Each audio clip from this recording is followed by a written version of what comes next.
Expect करता है कि पॉलीस्टायरीन का मोनोमर मुझसे पूछेगा? अरे मोनोमर पूछेगा लेकिन नाम नहीं देगा, क्योंकि नाम देगा तो डेढ़ चाना है, क्या हटा देगा? पॉली, तुरंत टिक मार देगा स्टायरीन के ऊपर कि स्टायरीन अपने आप को बार बार रिपीट कर रहा है, तो हमें स्ट्रक्चर भी याद आनी चाहिए। तो यहां पर नेक्स्ट जो स्टेप चलेगा चेन प्रोपेगेशन। नेक्स्ट स्टेप हमारे सामने चलेगा चेन प्रोपेगेशन, हमारे सामने चलेगा। देखिए एनसीईआरटी ने पॉलीथीन बनाना सिखाया है, लेकिन वहां पर मैं जो बात समझाना चाहता था वो समझा नहीं पाता, अब मैं आपको बात समझा सकता हूं। तो हमारे सामने देखो, मैं फिनाइल को पीएच लिख दूंगा, ये हम बनाकर आ चुके हैं। अभी अभी आपने देखा था कि ये हमारे सामने रेडिकल बन चुका है, और रेडिकल एक बार बन जाता है तो फिर रिएक्शन करना शुरू कर देगा। अब वापस से रिएक्शन होगी किसके साथ? अक्राइलोनाइट्राइल के साथ। वापस से रिएक्शन होगी किसके साथ? अक्राइलोनाइट्राइल के साथ। तो रेडिकल बॉन्ड वापस तोड़ेगा, रेडिकल वापस बॉन्ड तोड़ेगा, और कैसे तोड़ेगा मेरे भाई? होमोलैटिकली तोड़ेगा। तो आप बताइए यहां पर वापस से एडिशन होगा कि नहीं होगा? यस, ये इस प्रकार से हमारे सामने जुड़ेंगे। एक यूनिट पहले ही जुड़ चुकी थी, एक यूनिट पहले ही जुड़ चुकी थी, अब दूसरी यूनिट भी जुड़ने जा रही है, अब दूसरी यूनिट भी जुड़ने जा रही है। आप ध्यान दीजिए, यहां पर रेडिकल बना रहे हैं। रीजन भी, this radical is stabilised by resonance, this radical is stabilised by resonance. Next अगर अपन बात करना चाहें, अब ये ऐसे जुड़ता ही चला जाएगा। अब ये जो खेला आपने खेल दिया है, अब ये चलता ही रहेगा। यही है चेन रिएक्शंस होती हैं ये। तो फिर से आपके सामने आके जुड़ेगा। आप जानते हैं एक इलेक्ट्रॉन इधर, एक इलेक्ट्रॉन इधर, तो ये पहली यूनिट हमारे सामने जुड़ी थी, जी हां। फिर अगर अपन बात करना चाहें, ये दूसरी यूनिट हमारे सामने जुड़ी थी, जी हां। और अगर अपन बात करना चाहें तो अब ये कौन सी यूनिट जुड़ने के लिए जा रही है? यहां पर ये हमारे सामने तीसरी यूनिट जुड़ने के लिए जा रही है। ये क्या बन गया है? रेडिकल। ये बॉन्ड थोड़ा सा बड़ा बना दिया है मैंने। फिर से बताइए मेरे भाई, फिर से बताइए, क्या अक्राइलोनाइट्राइल फिर से जुड़ जाएगा? जी हां, यहां से एक इलेक्ट्रॉन इधर आएगा, एक इलेक्ट्रॉन इधर आएगा। तो इस बार कितनी यूनिट जुड़ गई है मेरे भाई? तूने बताया नहीं। इस बार अगर अपन बात करना चाहें तो कितनी यूनिट्स हमारे सामने जुड़ गई है? बताया नहीं आपने। ये पहली यूनिट जुड़ी थी, जी सर। ये दूसरी यूनिट जुड़ी थी, जी सर। ये तीसरी यूनिट जुड़ी थी, जी सर। और अब ये कौन सी यूनिट जुड़ गई है मेरे भाई? सर ये चौथी यूनिट हमारे सामने जुड़ चुकी है। तो अब गौर से देखो, बार बार रिएक्शन करने का कोई मतलब नहीं है। आप देखो दिस यूनिट, ध्यान से देखो, ये वाली जो यूनिट है, ये वाली जो यूनिट है, ये वाली जो यूनिट है, this unit will keep repeating itself, this unit will keep repeating itself. आप देखिए पॉलीमर के अंदर यही यूनिट तो बार बार रिपीट कर रही है कि नहीं है? तो अब ये लाइन जो ये चेन है, ये लंबी बनती ही चली जाएगी, ऐसे जुड़ते ही चले जाएंगे। बहुत सारे मॉलिक्यूल्स, हजारों मॉलिक्यूल्स इसमें चेन में जुड़ जाएंगे और आपके सामने एक चेन बनकर आ जाएगी। तो ये था हमारे सामने एडिशन वाला। अब अगर अपन बात करना चाहें, ये चेन प्रोपेगेशन है। नेक्स्ट स्टेप हमारे सामने कौन सा होता है? Chain termination. कौन सा होता है? चेन टर्मिनेशन हमारे सामने रहेगा। तो चेन टर्मिनेशन सबसे आसान होता है, दो रेडिकल्स को जोड़ दीजिए, ये दो चेन चलती रहेंगी, उनको आपस में जोड़ दीजिए, टर्मिनेशन हो जाएगा। क्या हो जाएगा? टर्मिनेशन। तो वो इतना ज्यादा इंपॉर्टेंट हमारे लिए है नहीं। अब आते हैं सीधा टर्मिनेशन। आप एनसीईआरटी देखोगे चमक जाएगा। अब सर मुझे बताइए सीधा पॉलीमराइजेशन कैसे करें? अब आपको जीवन के सारे जुगाड़ समझ में आने लगेंगे, जीवन के सारे जुगाड़ समझ में आने लगेंगे। यहां पर हमारे सामने रहेगा रेडिकल इनिशिएटर। क्या रहेगा? रेडिकल इनिशिएटर हमारे सामने रहेगा। आप जानते हैं कोई ना कोई रेडिकल इनिशिएटर हमें लेना ही पड़ेगा, और यहां पर नॉर्मली हाई प्रेशर का इस्तेमाल किया जाता है। किसका इस्तेमाल किया जाता है? हाई प्रेशर का नॉर्मली हमारे सामने इस्तेमाल किया जाता है। अब इसकी n यूनिट्स हैं। क्या है? n units. अब देखो इस n का मतलब क्या है? ये देखो पहली जुड़ी, ये दूसरी जुड़ी, ये तीसरी जुड़ी, चौथी, पांचवी, छठी, सातवीं, आठवीं, नौवीं, ऐसे जुड़ती चले जाएंगे। ऐसे n नंबर ऑफ मॉलिक्यूल्स क्या हो जाएंगे? आपस में जुड़ जाएंगे। किसके थ्रू जुड़ेंगे? वो एडिशन रिएक्शन के थ्रू जुड़ जाएंगे। तो अगर हमसे पूछा जाए पॉलीमरिक यूनिट, पॉलीमरिक यूनिट बेटा इसको बोलते हैं, ये देखो, ये देखो, ये वाली यूनिट जो अपने आप को बार बार रिपीट कर रही है, ये वाली यूनिट जो बार बार रिपीट कर रही है, इसको पॉलीमरिक यूनिट बोलते हैं। कैसे बनाएंगे इसकी पॉलीमरिक यूनिट? अब आपको जितने भी जीवन में जुगाड़ पड़े हैं वो सब क्लियर हो जाएंगे, सब क्लियर हो जाएंगे। देख ये डबल बॉन्ड है क्या? यस। ये डबल बॉन्ड है क्या? यस। इस डबल बॉन्ड को शाहरुख खान स्टाइल में ऐसे दोनों साइड खोल दे। क्लियर? इसका मतलब है कि यहां पर डबल बॉन्ड को आपको ऐसे तोड़ देना है, डबल बॉन्ड को इधर कर देना है, और ये जैसे ही हाथ बंद करे शाहरुख खान, उससे पहले ब्रैकेट लगा के एन लगा के निकल ले, ब्रैकेट लगा के एन लगा के निकल ले। अब देख ये वाली जो यूनिट है, समझ में आ रही है? ये वाली यूनिट है, रिपीट कर रही है, मतलब ये वाली यूनिट अपने को n नंबर ऑफ टाइम्स आपके पॉलीमर के अंदर रिपीट करती रहेगी। इसे हम पॉलीमरिक यूनिट बोल देते हैं। क्या बोल देते हैं? इसको हम बोल देते हैं पॉलीमरिक यूनिट। बताइए यहां तक किसी को कोई दिक्कत, आपत्ति, परेशानी है क्या? होनी भी नहीं चाहिए। अब आप बोलोगे कि सर अगर मुझे पॉलीमरिक यूनिट दे दी जाए और मुझसे पूछा जाए मोनोमर कौन है, मान लीजिए मुझे दे दिया जाए पॉलीमरिक यूनिट और मुझसे पूछा जाए किसका मोनोमर कौन है, अरे तो फिर कौन सी बड़ी बात है मेरे भाई? अब इसके ब्रैकेट को हटा ले, इस ब्रैकेट को दोनों साइड से हटा ले, ये दो जो हाथ खोले थे उनको वापस क्लोज कर दे और डबल बॉन्ड बना दे। आप वापस आ जाएंगे अपने मोनोमर के ऊपर, वापस आ जाएंगे अपने मोनोमर के ऊपर। अब अपन सारे एडिशन पॉलीमर एक साथ निपटा देंगे, सारे एडिशन पॉलीमर्स एक साथ निपटा देंगे, फिर मैं आपको एनसीईआरटी बता दूंगा कि मैंने कौन कौन सी चीजों को कवर कर दी। अब देखना, अब अपन सारे एडिशन पॉलीमर्स एक साथ लेकर आएंगे, सारे एडिशन पॉलीमर्स एक साथ लेकर आएंगे।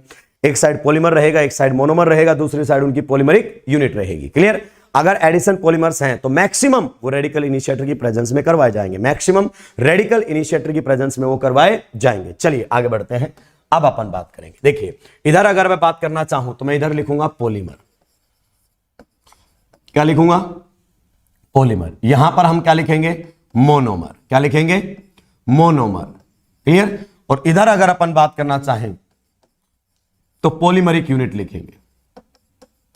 पॉलीमरिक यूनिट का मतलब वो यूनिट जो रिपीट करने वाली, जैसे अभी आपने एक्राइलोनाइट्राइल में देख लिया कौन रिपीट होता है। चलिए वन बाय वन चलते हैं। सबसे पहले हमारे सामने आता है पॉलीथीन। कौन आता है सबसे पहले हमारे सामने? पॉलीथीन हमारे सामने आएगा। लीजिए पॉलीथीन सबसे पहले हमारे सामने आने वाला है।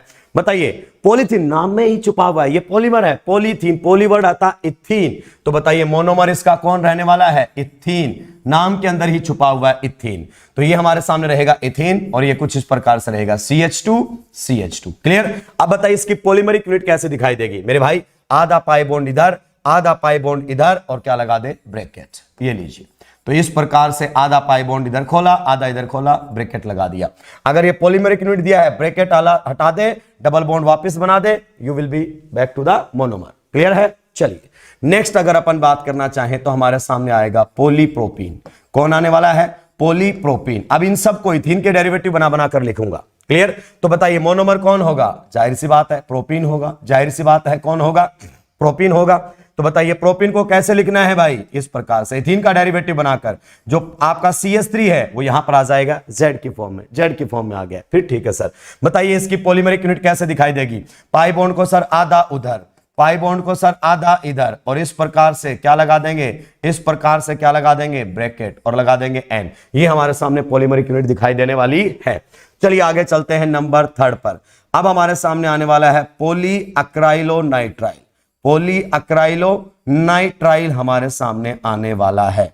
पॉलीअक्राइलोनाइट्राइल। एक बार मैं आपको थोड़ा सा अक्राइल यूनिट बता दूं ताकि आपको याद रखने में दिक्कत ना हो। मैं थोड़ा सा आपको अक्राइल यूनिट बता देता हूं पीछे जाके। देखिए ये वाली जो यूनिट होती है ना बेटा, ये वाली जो आपकी यूनिट होती है, ये इसको हम अक्राइल बोलते हैं। क्या बोलते हैं इसको? हम अक्राइल यूनिट बोलते हैं मेरे भाई। एक बार इसको समझ ले, फिर आपके जीवन के बहुत सारे दुख दर्द क्या हो जाएंगे?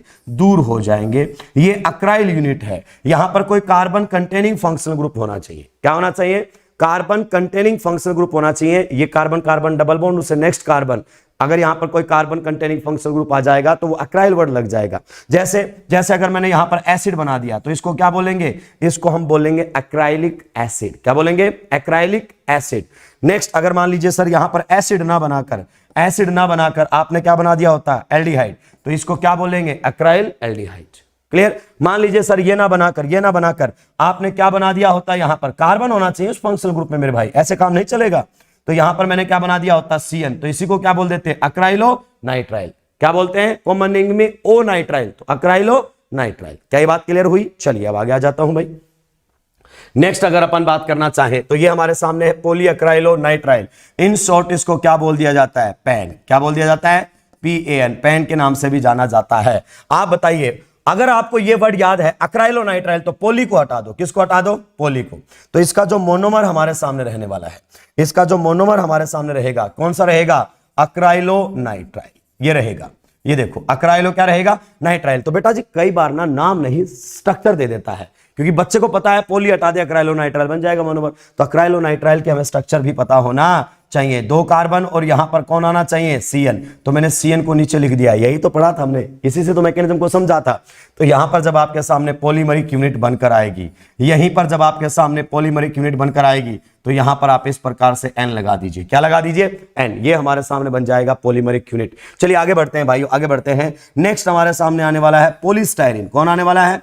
पॉलीस्टाइरीन हमारे सामने रहेगा। क्वेश्चन को घुमा सकता है, पहले आपको स्टाइरीन पता होना चाहिए। इसका मोनोमर क्या रहेगा? स्टाइरीन। मोनोमर कौन रहने वाला है? स्टाइरीन। अब बच्चा क्या एक्सपेक्ट करता है कि पॉलीस्टाइरीन का मोनोमर मुझसे पूछेगा। अरे मोनोमर पूछेगा लेकिन नाम नहीं देगा, क्योंकि नाम देगा तो डेढ़ से आना है, क्या हटा देगा, पॉली तुरंत टिक मार देगा स्टायरीन के ऊपर कि स्टायरीन अपने आप को बार बार रिपीट कर रहा है, तो हमें स्ट्रक्चर भी याद आनी चाहिए। तो यहां पर अगर अपन बात करना चाहें तो ये हमारे सामने कुछ इस प्रकार से है, और यहां पर जब आप ये फिनाइल ग्रुप लगा देंगे तो इसको बेटा स्टायरीन बोलते हैं। क्या बोलते हैं? स्टायरीन। जब यहां पर पॉलीमराइजेशन होगी तो पाई बॉन्ड को दोनों साइड से निपटा दीजिए। जब यहां पर पॉलीमराइजेशन होगी तो पाई बॉन्ड को दोनों साइड से निपटा दीजिए, और ये हमारे सामने बनकर आ जाएगा पॉलीस्टायरीन का रिपीटिंग यूनिट। पॉलीस्टायरीन का रिपीटिंग यूनिट। चलिए 4 तक हम बढ़ गए हैं, सेम बातें होती रहेंगी। नंबर 5 पर आ जाता हूं मेरे भाई, नंबर 5 पर आ जाता हूं। बताइए नंबर 5 पर जल्दी से बताइए और कौन कौन से बच गए हैं। एक हमारे सामने होता है टेफ्लॉन। क्या होता है? टेफ्लॉन हमारे सामने होता है, टेफ्लॉन। इसका दूसरा नाम भी होता है, इसको हम बोलते हैं पोली। क्या बोलते हैं? पॉलीटेट्रा, पॉलीटेट्रा फ्लोरोइथीन, पॉलीटेट्रा फ्लोरोइथीन के नाम से जाना जाता है। ये हमारे सामने रहेगा, पॉलीटेट्रा फ्लोरोइथीन। क्लियर? अब बताइए इसका मोनोमर कौन होगा? मोनोमर कौन होगा? तो अगर यहां से पोली हटा दें तो टेट्रा फ्लोरोइथीन, यानी कि इथीन के मेरे भाई, इथीन के चारों एच हटाकर कौन लगा दे? फ्लोरीन लगा दे। इथीन के चारों एच हटाकर क्या लगा दे? फ्लोरीन लगा दे। ये हमारे सामने इसका मोनोमर रहने वाला है। और पॉलीमरिक यूनिट बनाओगे तो मुझे नहीं लगता कि आपको कोई तकलीफ होने वाली है, मुझे नहीं लगता कि आपको कोई तकलीफ होने वाली है। ये हमारे सामने क्या बनकर आ जाएगी? Polymeric unit. आप जानते हैं ये नॉन स्टिक वाले जो आपके बर्तन होते हैं बनाने में इस्तेमाल में लिया जाता है। यूज आपको याद करने पड़ेंगे, मैं बता रहा हूं, यूज आपको याद करने पड़ेंगे। मैं आपके लिए कोई चीज ऐसी नहीं रखूंगा कि जो अभी आपको पढ़ाऊं और बाद में आप भूल जाए, याद करना ही पड़ेगा। नेक्स्ट अगर अपन बात करना चाहें तो और बताइए कौन कौन आ सकते हैं हमारे सामने, और कौन कौन से मोनोमर बच गए हैं? ये सारे है। जवाब मिल चुका है कि सर पीवीसी बच गया एक। चलिए उसको भी निपटा देते हैं। नंबर 6 पर हमारे सामने रहेगा पॉलीविनाइल क्लोराइड। कौन सा रहेगा? पॉलीविनाइल क्लोराइड हमारे सामने रहता है। लीजिए, इन शॉर्ट इसको पीवीसी के नाम से जाना जाता है। किसके नाम से जाना जाता है? पीवीसी। तो नाम तो यही आ गया, विनाइल क्लोराइड। ये विनाइल यूनिट होती है, और यहां पर कौन लगा दीजिए? Cl, vinyl chloride. बताइए इसकी पॉलीमरिक यूनिट कैसे दिखाई देगी भाई लोगों? बिल्कुल सही जवाब दिया आपने, ये रह गया था। तो ये लीजिए हमारे सामने पॉलीमरिक यूनिट दिखाई दे जाएगी। क्लियर? ये सारे के सारे एडिशन पॉलीमर है। नाउ नंबर 7 से ध्यान देंगे भाई, नंबर 7 से ध्यान देंगे। नंबर 7 और इसके बाद जितने भी आएंगे वो सब इलास्टोमर। सब ध्यान से सुन लो, नंबर 7 और इसके बाद जितने भी आने वाले हैं वो सब के सब कौन सी कैटेगरी में आएंगे? इलास्टोमर की कैटेगरी में आएंगे। देखिए इंटरमोलिकुलर फोर्सेज पर भी हमें डिवीजन करना है, अभी आएंगे, मैं वापस लौटूंगा एनसीईआरटी पर आपसे जो प्रॉमिस किया था। सबसे पहले आप बताइए पॉलीअमाइड पॉलीएस्टर किसकी कैटेगरी में आते हैं? पॉलीअमाइड पॉलीएस्टर फाइबर की कैटेगरी में आते हैं। फिर अदर कंडेंसेशन जो थे वो किसकी कैटेगरी में आते हैं? थर्मोसेटिंग की कैटेगरी में आते हैं। किसकी कैटेगरी में आते हैं?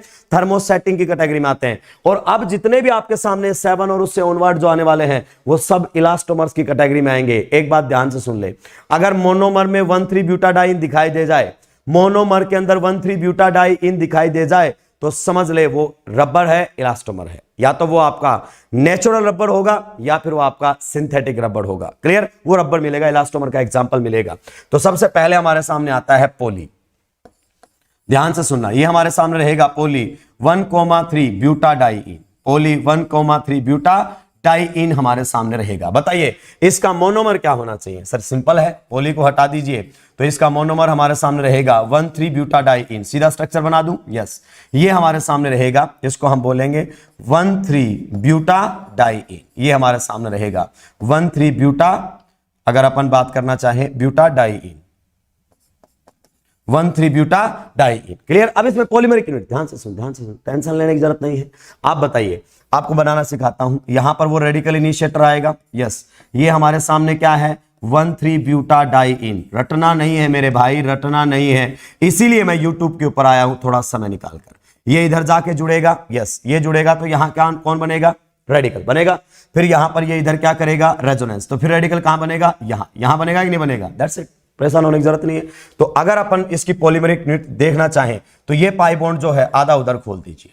क्लियर? ये पाई बॉन्ड मैंने उधर खोल दिया, यहां रेडिकल बना, रेजोनेंस करके आएगा तो बीच में ध्यान दो। जहां सिंगल था वहां कैसा बनेगा? डबल। जहां सिंगल था वहां कैसा बनेगा? डबल। और आखिरी में कौन बन जाएगा? रेडिकल। तो ये वैलेंसी फ्री हो जाएगी, यानी कि ये वाली जो यूनिट है it will keep repeating itself. This is the repeating unit, this is the repeating unit. चलिए नेक्स्ट अगर अपन बात करना चाहें तो नंबर 8 हमारे सामने आने वाला है। नंबर 8 में हमारे सामने रहेगा नेचुरल रबर। नेचुरल रबर ये हमारे सामने रहने वाला है, नेचुरल रबर हमारे सामने रहेगा। बताइए इसका मोनोमर कौन है नेचुरल रबर का? नेचुरल रबर का जो मोनोमर है भाई लोगों, वो हमारे सामने रहता है आइसोप्रीन। कौन रहता है? आइसोप्रीन। देखिए मैं बॉन्ड लाइन रिप्रेजेंटेशन में लिख रहा हूं और कुछ नहीं कर रहा, बॉन्ड लाइन रिप्रेजेंटेशन में लिख रहा हूं। अगर अपन बात करें तो ये 1,3 ब्यूटाडाइन है। गौर से देखो, कंफर्म करो, क्या ये 1,3 ब्यूटाडाइन है? ये हमारे सामने कौन है? आइसोप्रीन। अभी देखो ये 1,3 ब्यूटाडाइन है, यस। यहां पर कौन लगा दिया है? CH3। मतलब मैंने यहां से H हटाकर CH3 लगा दिया, तो 1,3 ब्यूटाडाइन तो इसके अंदर भी है कि नहीं है? है। अब आप इसकी पॉलीमराइजेशन करवाते हैं। क्या करवाते हैं? पॉलीमराइजेशन। मैं इस पर बात करना चाहता हूं, नेक्स्ट स्लाइड में लेकर जाना चाहता हूं, नंबर 8 को। नेक्स्ट में जाना चाहता हूं, नंबर 8 हमारे सामने रहता है नेचुरल रबर। क्या रहता है? अगर अपन बात करना चाहें नेचुरल रबर, अब सारे राज खोले ही जाएंगे। ये लीजिए, ये हमारे सामने रहता है नेचुरल रबर। अब यहां पर इसका मोनोमर की अगर अपन बात करना चाहें तो मोनोमर हमारे सामने होता है ये, इसे हम बोलते हैं आइसोप्रीन। क्या बोलते हैं? आइसोप्रीन हमारे सामने है। हालांकि 1,2 एडिशन 1,4 एडिशन हमारे सिलेबस में है नहीं, वरना यहां से बात कर जाए KCP TCP 1,2 एडिशन 1,4 एडिशन की, चलो कोई बात नहीं है। ये हमारे सामने है आइसोप्रीन। अब इसका पॉलीमराइजेशन करवाया जाता है। क्या करवाया जाता है? पॉलीमराइजेशन। मेरी बात को ध्यान से सुनना।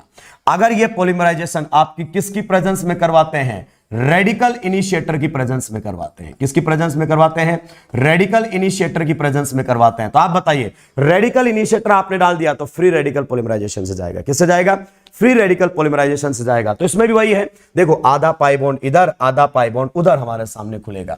तो पॉलीमरिक यूनिट अगर हमें बनानी पड़ गई तो ध्यान से सुनना, ये पाई बॉन्ड इधर ध्यान दो, इस वाले पाई बॉन्ड पर ध्यान दीजिए, इस वाले पर। तो ये पाई बॉन्ड आधा किधर गया? इधर। आधा किधर गया? उधर। तो यहां से भी देखो, इस वाले पाई बॉन्ड पर भी ध्यान दो, ये पाई बॉन्ड देखो आधा इधर और ये आधा इधर। इसी प्रकार से ये आधा इधर और आधा इधर, ऐसे तो खोलना है। बीच में क्या आ जाएगा? Double bond. तो यहां पर हमारे सामने आ जाएगा डबल बॉन्ड। और यहां पर अगर अपन बात करें तो इस प्रकार की आपको रिपीटिंग यूनिट दिखाई देगी। And you will find in this repeating unit this double bond is having trans configuration।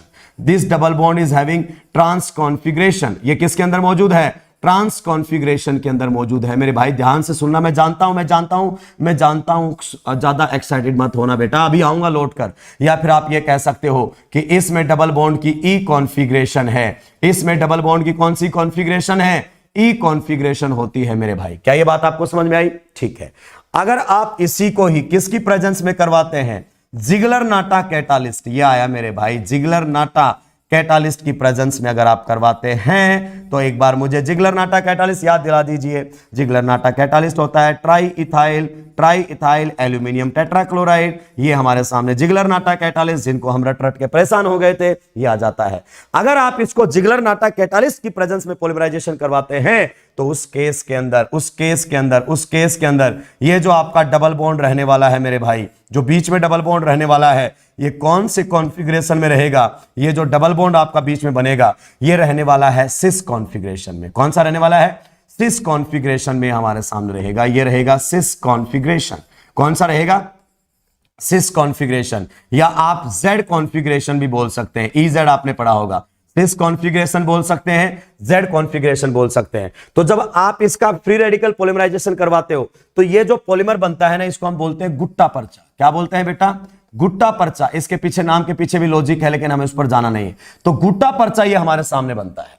Clear? अगर आपसे पूछा जाए कि नेचुरल रबर के अंदर जो पॉलीमरिक यूनिट होती है, नेचुरल रबर के अंदर जो पॉलीमरिक यूनिट होती है, ये रही पॉलीमरिक यूनिट, उसमें डबल बॉन्ड किस कॉन्फ़िगरेशन में है? तो ये नेचुरल रबर हमारा है। ये कौन सा है? Natural rubber. लेकिन दोनों का मोनोमर क्या होता है? दोनों का मोनोमर मेरे भाई सेम होता है। दोनों का मोनोमर मेरे भाई क्या होता है? सेम होता है। तो नेचुरल रबर में तो ये जो डबल बॉन्ड है, this double bond will be in cis configuration, लेकिन गुट्टा पर्चा में वो ट्रांस कॉन्फ़िगरेशन में। यानी कि सर आप ये कहना चाहते हो गुट्टा पर्चा और नेचुरल रबर दोनों का मोनोमर क्या है? सेम। यहां रेडिकल पॉलीमराइजेशन से जाते हो तो ट्रांस में बनता है, और अगर आप जिगलर नाटा कैटालिस्ट की प्रेजेंस में पॉलीमराइजेशन करवाते हैं तो सिस में बनता है। मैंने आपको बताया था कि जिगलर नाटा कैटालिस्ट आपकी ब्रांचिंग को कंट्रोल कर देता है। किसको कंट्रोल कर देता है? ब्रांचिंग को कंट्रोल कर देता है मेरे भाई, और स्टीरियो को भी कंट्रोल करता है। अब इन दोनों की इलास्टिसिटी में बहुत फर्क होता है। अगर नॉर्मल सीधा पॉलीमराइजेशन करवाओगे तो सीधा पॉलीमराइजेशन से गुट्टा पर्चा बनता है,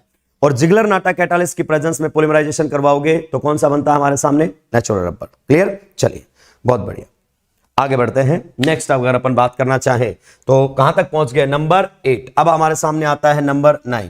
नेक्स्ट हमारे सामने रहता है नियोप्रीन। क्या रहता है, नियोप्रीन। ये सब नंबर कौन चल रहे हैं, नंबर 7 से कौन चल रहे हैं, सारे के सारे रबर्स। नंबर 7 से रबर्स चल रहे हैं, इलास्टोमर्स चल रहे हैं। क्या चल रहे हैं, इलास्टोमर्स। कुछ नेचुरल है, कुछ सिंथेटिक है, कुछ नेचुरल है, कुछ सिंथेटिक है। क्लियर। चलिए, तो ये हमारा सामने है नियोप्रीन। बताइए इसका मोनोमर क्या रहने वाला है, इसका मोनोमर क्या रहने वाला है। इसका जो मोनोमर हमारे सामने रहेगा वो रहेगा क्लोरोप्रीन। कौन रहने वाला है, क्लोरोप्रीन। ए मेरे भाई रटने की जरूरत नहीं है, जटने की जरूरत नहीं है। 1,3-ब्यूटाडाइइन का ये चटाकर Cl लगा दे, क्लोरोप्रीन बन जाएगा। 1,3-ब्यूटाडाइइन का ये चटाकर मिथाइल लगा दे, क्या बन जाएगा, आइसोप्रीन बन जाएगा। तो ये हमारे सामने है क्लोरोप्रीन। ये हमारे सामने क्या है भाई लोगों, क्लोरोप्रीन। अब इसकी जब आप पॉलीमराइजेशन करवाओगे तो बड़ी आसानी से आप बात कर सकते हैं। आधा पाई बॉन्ड इधर, आधा पाई बॉन्ड उधर। तो यहां पर अगर अपन बात करना चाहें किस प्रकार की बातें हो सकती हैं, किस प्रकार की बातें हो सकती हैं। यहां पर लगा हुआ है Cl, बीच में क्या बन जाएगा, डबल बॉन्ड। और ये इस प्रकार से अपन ओपन कर देंगे। यहां पर क्या लगा देंगे भाई, N। क्या लगा देंगे, N। तो ये हमारे सामने इसकी पॉलीमरिक यूनिट आ गई है। क्या आ गई है, पॉलीमरिक यूनिट आ गई है। और बताइए कौन कौन सा हमारे सामने रहता है। नंबर 9 तक पहुंच गए हैं। नंबर 10, नंबर 10 हमारे सामने आने वाला है और बहुत ही शानदार रहेगा, Buena N। Number 10 Buena N। ए भाई ध्यान से सुन ले, ब्यूना N एक कोपोलीमर है मेरे भाई। ब्यूना N एक कोपोलीमर है मेरे भाई, ध्यान से सुन ले रे, ध्यान से सुन ले। अभी तक कोपोलीमर मैंने तो बहुत सोच समझ कर बोले हैं, तुमने क्या सुने हैं मुझे नहीं पता। एक तो नाइलॉन 2 नाइलॉन 6 को बोला है, एक PHBV को बोला है। तुमने क्या सुने हैं मुझे उससे कोई फर्क नहीं पड़ता है। तो अब हमारे सामने आ रहा है ब्यूना N कोपोलीमर है। मोनोमर बताइए, मोनोमर इसके रहेंगे 1,3-ब्यूटाडाइइन। कौन रहेगा, 1,3-ब्यूटाडाइइन। क्लियर। ये हमारे सामने रहेगा एंड अक्राइलोनाइट्राइल, एंड अक्राइलोनाइट्राइल हमारे सामने रहेगा। बताइए मैंने कोपॉलीमराइजेशन की क्या कंडीशन बताई थी, बताइए कोपॉलीमराइजेशन की क्या कंडीशन बताई थी मैंने आपको, कि मोनोमर एक से ज्यादा and each monomer should be capable of self polymerisation. क्योंकि बेटा जो कोपॉलीमर बनते हैं ना उसमें बहुत टाइप के बनते हैं, अल्टरनेट बनते हैं, लगातार एक के जुड़ते चले जाते हैं, कई बार अल्टरनेट आते हैं, कई बार रैंडम आ जाते हैं। तो बहुत सारी चीजें हैं जो मैं आपके लेवल पर डिस्कस नहीं कर सकता, लेकिन आपको यह बात मैंने बताई। एनसीईआरटी ने इनफैक्ट जब यहां पर लिखा है तो एरो पर लिखा हुआ है कोपॉलीमराइजेशन। क्या लिखा हुआ है, कोपॉलीमराइजेशन। एनसीईआरटी साफ लिखता है सारी बातों को। तो बताइए अगर इसका हमने पॉलीमराइजेशन करवाया तो किस प्रकार से होगा। ध्यान से सुनना, ध्यान से सुनना। मान लीजिए यहां पर रेडिकल आया, क्लियर। तो रेडिकल हमारे सामने जाएगा, सबसे पहले किसके साथ रिएक्शन करवा देते हैं, 1,3-ब्यूटाडाइइन के साथ। किसके साथ करवा देते हैं, 1,3-ब्यूटाडाइइन के साथ। समझना गहरे राज खुलने जा रहे हैं, समझना गहरे राज खुलने जा रहे हैं। एनसीईआरटी राज नहीं खोलेगा, एनसीईआरटी ने तो कोडिंग कर रखी है, डिकोड करना पड़ेगा मेरे भाई। आप बताइए यहां से एक इलेक्ट्रॉन आएगा, यस, यहां से भी एक इलेक्ट्रॉन आएगा, जी हां। तो यहां पर क्या बनेगा आप बताइए, ऐसा होगा तो रेडिकल बनेगा, रेडिकल बनेगा सर। फिर इधर से एक इलेक्ट्रॉन मूव करेगा तो सबसे पहले ये जुड़ेगा। अगर सबसे पहले ये जुड़ा तो बताइए यहां पर हमारे सामने कौन बनेगा, बताइए। बहुत आराम से समझा रहा हूं। ये जो रेडिकल इनिशिएटर था ये अपना बॉन्ड बना लेगा, बीच में डबल बॉन्ड बनेगा और यहां पर कौन बन जाएगा, रेडिकल। यहां पर कौन बन जाएगा, रेडिकल। कौन बन जाएगा, रेडिकल। अब इसके ऊपर कौन जुड़ने वाला है, अक्राइलोनाइट्राइल। कौन जुड़ने वाला है, अक्राइलोनाइट्राइल। अब मेरे को बता दो रे भाई, मेरे को बता दो अक्राइलोनाइट्राइल किस साइड से जोड़ूं, अक्राइलोनाइट्राइल को किस साइड से जोड़ूं, ये तो बता दो अब आप लोग। कम से कम इतना तो बता दो, अक्राइलोनाइट्राइल को किस साइड से जोड़ूं, रेडिकल इधर बनाऊं कि रेडिकल उधर बनाऊं। आप जानते हैं कि सर इसको इस साइड से जोड़ना ही पड़ेगा और हमारे पास कोई ऑप्शन ही नहीं है। मतलब ये इस प्रकार से जुड़ता हुआ चला जाएगा मेरे भाई, ये इस प्रकार से जुड़ता हुआ चला जाएगा। यहां से ऐसे जुड़ेगा और यहां पर क्या बनेगा, रेडिकल। बिकॉज -R जो है ये इसको स्टेबलाइज करेगा, -R जो है उसको स्टेबलाइज करेगा। तो सर इतना डिटेल में क्यों बताया, मैंने तो शुरुआत किया था, आपको बोला था रेडिकल स्टेबल बनना चाहिए और -R + R रेडिकल को दोनों ही रेडिकल को स्टेबलाइज करते हैं। तो जब इनमें आप पॉलीमरिक यूनिट बनाओगे मेरे भाई तो सोचना है।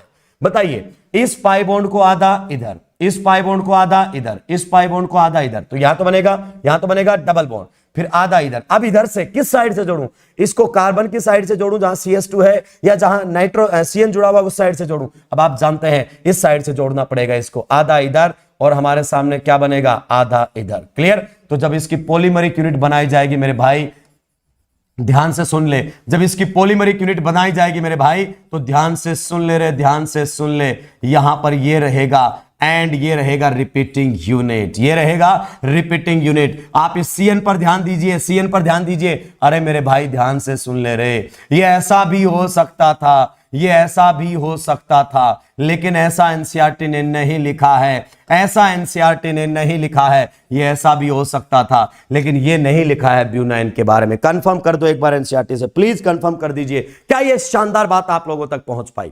जल्दी से एनसीईआरटी में निकालिए आपका ब्यूनाइन, जल्दी से निकालिए ब्यूनाइन। आप जानते हैं ये इंडिविजुअल पॉलीमर बना सकता है, अभी बना कर आया पॉलीएक्राइलोनाइट्राइल, वो भी इंडिविजुअल बना सकता है, अभी बना कर आया है पॉली 1,3 ब्यूटाडाइन। इंडिविजुअल भी पॉलीमराइजेशन कर सकते हैं और ये दोनों आपस में मिलकर भी पॉलीमराइजेशन कर सकते हैं। और जब आपके को पॉलीमर बनते हैं तो उनके इंडिविजुअल जो मोनोमर होता था उनसे प्रॉपर्टी उनकी एकदम अलग होती है। जैसे जैसे ये कौन बनाएगा पॉलीएक्राइलोनाइट्राइल, वो क्या बनाएगा पॉली 1,3 ब्यूटाडाइन। आप जानते हैं जब ये अकेला बनाता है तो वो रबर नहीं बनता है, वो रबर नहीं बनता है, इन दोनों के मिक्सचर से क्या बन जाता है? रबर बन जाता है, प्रॉपर्टी अलग हो जाती है। बताइए क्या ये शानदार बात आप लोगों तक पहुंच पाई है? जाते हैं नेक्स्ट और लास्ट हमारे सामने है। मैं फिर से अगले पेज पर जाऊंगा। नेक्स्ट हमारे सामने नंबर 11 पर रहने वाला हूं। किस पर रहने वाला हूं? नंबर 11 पर। और अब हमारे सामने आने वाला है ब्यूना एस। कौन आने वाला है? Buena S. ब्यूना एस का मतलब है 1,3 butadiene plus styrene, 1,3 butadiene plus styrene.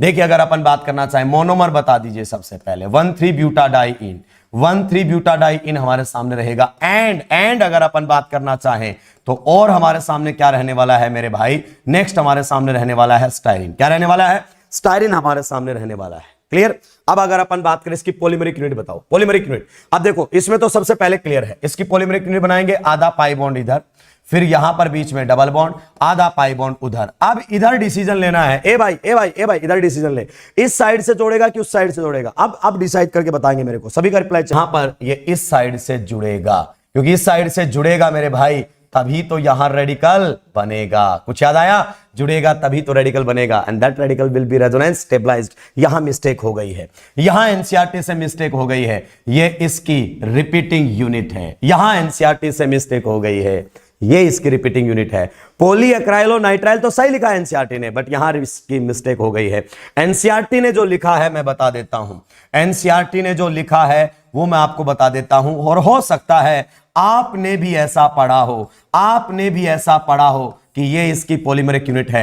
NCERT ने ये लिख दिया है मेरे भाई, एनसीईआरटी ने ये लिख दिया है। लेकिन वो लोग इसमें गलती नहीं बता पाएंगे जिनको इसका मैकेनिज्म नहीं पता है। अब आप सोचो, आपने पढ़ा और आपको बात समझ में आ गई, आपने पढ़ा और आपको सारी चीजें क्लियर समझ में आ गई कि सर खेला क्लियर है, क्योंकि बात तो रेडिकल की स्टेबिलिटी की चल रही है, बात तो रेडिकल की स्टेबिलिटी की चल रही है। यस, देखो रियलिटी तो ये है, दुनिया की सारी स्टैंडर्ड बुक्स इसी को ही लिखती हैं, एनसीईआरटी अब इसको लिखता है। अब पता नहीं नीट में आएगा तो किस बात कहां जाएगा। अगर नीट में आएगा तो पता नहीं वो किस साइड जाएगा, वो तो मुझे पता नहीं है। अगर अच्छा टीचर पेपर बनाता है, एनटी अगर किसी अच्छे टीचर से पेपर बनवाता है तो वो तो यही आंसर देगा जो स्टैंडर्ड बुक है, जो स्टैंडर्ड बुक के अंदर है। और क्या पता हमें ऑप्शन में दोनों में से कोई एक ही मिले, कोई एक ही मिले। क्लियर? तो मैं यहां पर कुछ सॉलिड कमेंट नहीं रख सकता, मैं ये कह सकता हूं ये सही है, ये एनसीईआरटी से मिस्टेक हुई। क्लियर? चलिए आगे बढ़ते हैं। तो ये हमारे सामने आ गए हैं। ये भी कैसा पॉलीमर है बताओ? कोपॉलीमर है। ये भी हमारे सामने कैसा पॉलीमर है? कोपॉलीमर है। आप बताओ जो मैंने 7 से लेकर 11 तक लिखे हैं, 7 से लेकर 11 तक लिखे हैं, सबके सब कौन है बताओ? सबके सब कौन है? इलास्टोमर्स। सबके सब कौन है? इलास्टोमर्स। पक्का? यस, सबके सब इलास्टोमर्स हैं। अब आ जाते हैं एनसीईआरटी पर, जो मैंने आपसे प्रॉमिस किया था कि एनसीईआरटी की लाइन टू लाइन आप कवर कर देंगे। चलिए अब मैं एनसीईआरटी पर आ जाता हूं मेरे भाई, ध्यान से सुन लेना। किस पर आ जाता हूं मैं? एनसीईआरटी पर आ जाता हूं। मैं थोड़ा सा नया हूं इन सब मामलों में, तो थोड़ा सा आपको कोऑपरेट करना ही पड़ेगा। चलिए अब आ जाते हैं हम इनके ऊपर। सबसे पहले चलिए देखिए एनसीईआरटी पर अपन आ जाते हैं। किस पर आ जाते हैं? एनसीईआरटी। चैप्टर कौन सा है? पॉलीमर। चैप्टर कौन सा है हमारे सामने? पॉलीमर। देखिए सबसे पहले उसने सारी बातें की हुई हैं जो मैंने आपको बताया था। देखो ये लिखा हुआ उसने, ये देखो ये लिखा हुआ उसने, the repeating structural units are derived from some simple, क्या लिखा हुआ है? अगर अपन बात करना चाहें, from some simple and reactive molecules known as monomers and are linked to each other by covalent bond. कुछ याद आया? ये लिखा हुआ कोवलेंट बॉन्ड। किससे जुड़ जाते हैं ये? कोवलेंट बॉन्ड से जुड़ते हैं। एनसीईआरटी ने लिखा हुआ है। क्लियर है? चलिए नेक्स्ट अगर अपन बात करना चाहें क्लासिफिकेशन, मेरे भाई क्लासिफिकेशन एनसीईआरटी ने बाल्टी भर भर के किया है। शायद विजिबिलिटी का मुझे कुछ क्लियर नहीं है कैसा आपको विजिबल हो रहा है, बाकी मैं आपको बताता रहूंगा। क्लासिफिकेशन बाल्टी भर भर के क्लासिफाई किया, बाल्टी भर भर के। अगर आपके पास एनसीईआरटी है तो ओपन कर लीजिए। चलिए क्लासिफिकेशन देखो, on the basis of source किया उसने सबसे पहले। किसके बेसिस पर क्या है? On the basis of source. नई एनसीईआरटी में कुछ चीजों को हटा दिया गया है। On the basis of source अगर अपन बात करना चाहें तो कुछ पॉलीमर्स आपके नेचुरल पॉलीमर होते हैं, कुछ पॉलीमर्स आपके क्या होते हैं, नेचुरल। नेचुरल मतलब गॉड गिफ्टेड। अच्छी बात बताऊं आपको, जितने भी गॉड गिफ्टेड है, जितने भी नेचुरल हैं, वो बायोडिग्रेडेबल है मेरे भाई। कैसे हैं, बायोडिग्रेडेबल है। देखो नेचर आपने साथ कभी खिलवाड़ नहीं करता। इंसान ने जो बनाए हैं ना, जो मैन मेड है, वो मैक्सिमम नॉन बायोडिग्रेडेबल है। तो ये देखो आपके सामने कौन कौन से नेचुरल पॉलीमर आप पढ़ते हैं, प्रोटीन्स। प्रोटीन्स का मोनोमर बताओ, अल्फा अमीनो एसिड्स होते हैं कि नहीं होते हैं, यस। सेलुलोज बताओ, इसका मोनोमर क्या है, सेलुलोज में रिपीटिंग यूनिट कौन सी होती है, ग्लूकोज होता है, क्या होता है, कौन सा होता है, सब बताना पड़ेगा आपको। स्टार्च भी आपका जो होता है वो सब कैसे होते हैं, आपके नेचुरल पॉलीमर्स होते हैं, सब के सब। क्लियर। नेक्स्ट अगर अपन बात करना चाहें कुछ रेजिन्स, जैसे रबर, नेचुरल रबर नेचर से आता है।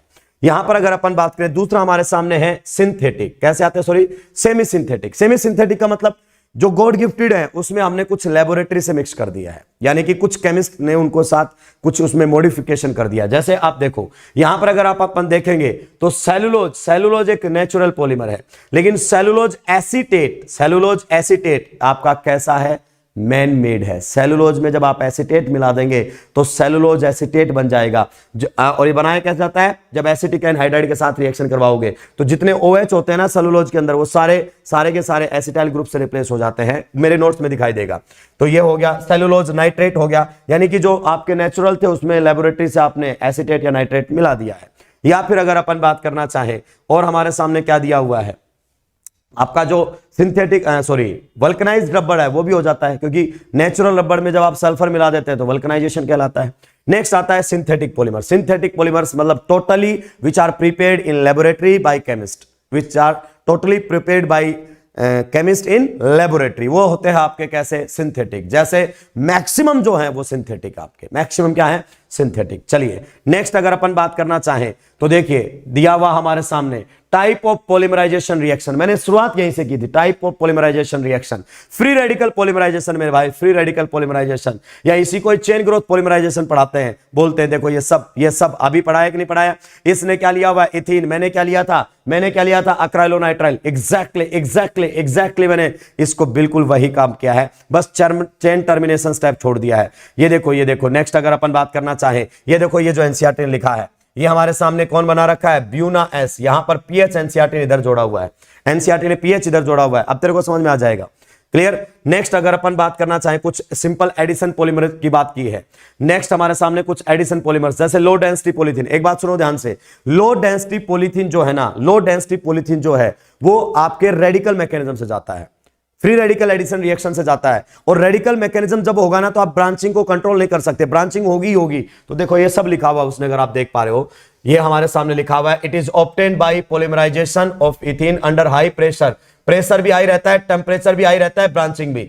और ये लिखा हुआ है डाई ऑक्सीजन। आप जानते हैं, आप एमओटी में पढ़ेंगे, ऑक्सीजन पैरामैग्नेटिक नेचर का होता है। तो लिखा हुआ है ट्रेस ऑफ डाई ऑक्सीजन और प्रोक्साइड इनिशिएटर अगर आपने ले लिया है तो आप समझ जाइए, प्रोक्साइड इनिशिएटर अगर आपने ले लिया है तो आप समझ जाइए कौन सा मैकेनिज्म जाएगा, रेडिकल। और रेडिकल मैकेनिज्म में ब्रांचिंग कंट्रोल नहीं होगी आपसे, ब्रांचिंग कंट्रोल नहीं होगी। तो लो डेंसिटी पॉलीथीन के अंदर केवल डेंसिटी लो होती है, बाकी सब हाई होते हैं। देखो टेम्परेचर क्या है, हाई, प्रेशर भी क्या है, हाई, और ब्रांचिंग भी क्या होती है, हाई ब्रांचिंग होता है लो डेंसिटी पॉलीथीन। ब्रांचिंग होने की वजह से क्लोज पैकिंग यहां पर नहीं हो पाती है। नेक्स्ट हमारे सामने आता है हाई डेंसिटी पॉलीथीन। मेरे भाई देख, जो मैंने तेरे को बताया था, हाई डेंसिटी पॉलीथीन, जिगलर नाटा कैटालिस।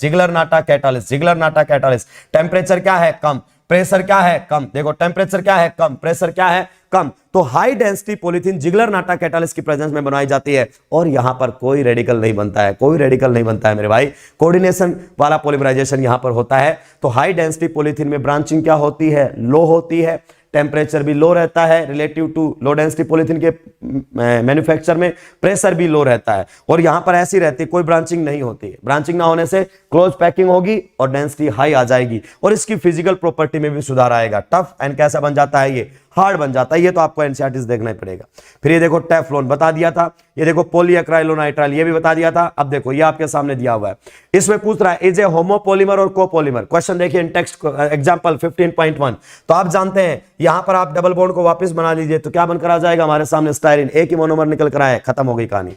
नेक्स्ट अगर अपन बात करना चाहें तो ये हमारे सामने दिए हुए कंडेंसेशन पॉलीमर्स, देखो कंडेंसेशन पॉलीमर्स में पॉलीअमाइड्स बता दिया, नाइलॉन 6 बताया, नाइलॉन 6 बताया, पूरा बताया, पॉलीईस्टर बताया, फिनोल बताया, सब बताए मैंने, देखो ये सब बताए हैं, ये सब के सब बताए हैं। ये आपके सामने आ जाता है कुछ इस प्रकार से, ये देखो right the monomers of the following compound, इस टाइप के क्वेश्चंस आपको सॉल्व करने सिखाए, आप आराम से सॉल्व करो। नेक्स्ट अगर अपन बात करना चाहें कोपॉलीमराइजेशन, ये देखो कोपॉलीमराइजेशन में अगर अपन बात करना चाहें तो मोनोमर एक से ज्यादा है, ये स्टायरीन की यहां पर फिर उससे मिस्टेक हुआ है ब्यूनास के अंदर, क्लियर, अभी आपको क्लियर होगा। फिर इसने दिया है नेचुरल रबर, नेचुरल रबर में उसने एक वर्ड इस्तेमाल में लिया है vulcanisation of rubber, when rubber is heated in the presence of sulphur, sulphur की प्रेजेंस में जब आप हीट करते हैं तो उसमें सल्फाइड लिंकेज हो जाती है, स्टैंडर्ड बुक लिखते हैं डाइसल्फाइड बॉन्ड बन जाता है, जिससे उसकी बहुत सारी फिजिकल प्रॉपर्टी इंप्रूव हो जाती हैं। तो आपको ये रीड आउट करना है, रीड आउट करना है, नोट्स में और भी क्लियरली मेंशन करके दे दूंगा। देखो ये बन जाता है, जिससे क्या करोगे, रबड़ को आप स्ट्रेच करोगे, फोर्स लगाओगे तो स्ट्रेच हो जाएगा, जैसे ही फोर्स हटाओगे तो अपनी शेप में वापस चला जाएगा, इलास्टिसिटी आ जाती है, क्या जाती है, इलास्टिसिटी। ये सारी बातें लिखी हुई है कि भाई अगर आपको 5% सल्फर मिलाओगे तो क्या बनाने के लिए इस्तेमाल में किया जाता है। देखो क्या लिखा हुआ है, क्रॉस लिंकिंग, मतलब क्रॉस लिंक्ड पॉलीमर है, मैं सारा करवा दूंगा आपको। नेक्स्ट अगर अपन बात करना चाहें, नियोप्रीन बता दिया है, ये देखो ब्यूनाइन, ब्यूनाइन को गौर से देखो, ब्यूनाइन को गौर से देखिए, ये देखो ब्यूनाइन हमारे सामने, क्लियर। यहां सीएन देखो, मैंने जैसे पढ़ाया वैसा ही ना, यहां सीएन देखो, यहां सीएन बिल्कुल वही है, लेकिन उसमें मामला थोड़ा सा गड़बड़ है। चलिए ये हमारे सामने दिया हुआ है, सारी बातें बता दी हैं। नेक्स्ट और आखिरी क्वेश्चन में यहां पर आना चाहता था, ये क्वेश्चन बहुत बच्चों को दिक्कत देता है। Arrange the following polymers in increasing order of their intermolecular forces, intermolecular forces increasing, सबसे वीक इंटरमोलिकुलर फोर्सेज किस में होते हैं, इलास्टोमर्स में, बताया था सबसे वीक इलास्टोमर। इलास्टोमर से ज्यादा किस में मिलेंगे, थर्मोप्लास्टिक, और थर्मोप्लास्टिक से ज्यादा किस में मिलेंगे, फाइबर, और सबसे ज्यादा किस में मिलेंगे, थर्मोसेटिंग। भाई थर्मोसेटिंग में तो 2 लेयर कोवेलेंट बॉन्ड से ही जुड़ जाती है, 2 लेयर कोवेलेंट बॉन्ड से ही जुड़ जाती है, बताया था कि नहीं बताया था, बता जल्दी से बता, इलास्टोमर के एग्जांपल बता, 7 से लेकर आखिरी 11 तक सारे इलास्टोमर्स हैं, जितने भी रबड़ हैं, आइदर इट इज नेचुरल और इट इज सिंथेटिक, सारे इलास्टोमर्स हैं, 7 से लेकर 11, जिसमें 1,3-ब्यूटाडाइन आता है, सब क्या है, इलास्टोमर्स। बता फाइबर के एग्जांपल, पॉलीअमाइड्स, पॉलीएस्टर फाइबर होते हैं। और अगर थर्मोसेटिंग की बात करें तो अदर कंडेंसेशन जो थे, चलिए जल्दी से बताइए। सबसे पहला दिया हुआ है नाइलॉन 66, नाइलॉन 66 क्या है बताओ, नाइलॉन 66 फाइबर की कैटेगरी में आता है, पॉलीअमाइड है। फिर दिया हुआ है ब्यूनास, रबड़ है, क्या है, रबड़ हमारे सामने रहता है। तो बताइए ये किस कैटेगरी में आता है, इलास्टोमर की कैटेगरी में आता है। और ये हमारे सामने बच गया पॉलीथीन, ये थर्मोप्लास्टिक होता है, जो बच गए वो कौन से हो गए, थर्मोप्लास्टिक। तो इंक्रीज में बोला है तो सबसे वीक फोर्स किस में रहेगा, ब्यूनास। उसके बाद किस में रहेगा, अगर अपन बात करें पॉलीथीन, ये कौन है, इलास्टोमर, ये कौन है, थर्मोप्लास्टिक, और वो कौन है, फाइबर। That's it. इस टाइप के क्वेश्चंस भी आप बड़ी आसानी से कर सकते हैं। तो ये था आज का लेक्चर, जिसमें मैंने आपसे जैसा प्रॉमिस किया था पॉलीमर को लाइन टू लाइन आपको कवर करवाया गया है, और एनसीईआरटी की कुछ गहरी बातें भी आप लोगों को बताई गई है कि नहीं बताई गई है। इस टाइप के क्वेश्चंस को भी आप बड़ी आसानी से हैंडल करेंगे। और कुछ क्वेश्चंस आपको मेरे टेलीग्राम चैनल पर भी मिल जाएंगे। टेलीग्राम चैनल बताया था YSY सर OC के नाम से आप सर्च कर सकते हैं। और अगर आपको और ऐसे ही छोटे छोटे टॉपिक्स बहुत डेप्थ में अगर कवर करने हैं, अगर आप नीट में बहुत अच्छा स्कोर करना चाहते हैं कि सर हम चाहते हैं कि आप इस टाइप के टॉपिक्स हमारे लिए लेकर आए, तो आप कमेंट कर सकते हैं। क्लियर। चलिए तो मिलेंगे फिर आप लोगों से। आज के लिए इतना ही। बहुत बहुत धन्यवाद आप सभी का इतना समय